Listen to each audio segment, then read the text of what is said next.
तर रात्री आला मला भाच्याचा मेसेज.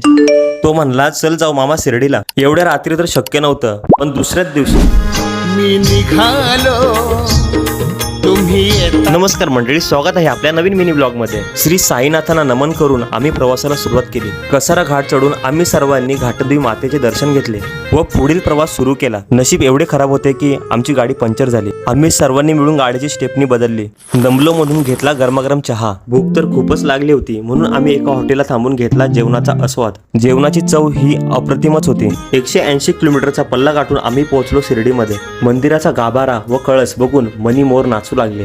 शूट करत असताना आमचा मोबाईल खाली पडला पण बंदच पडला.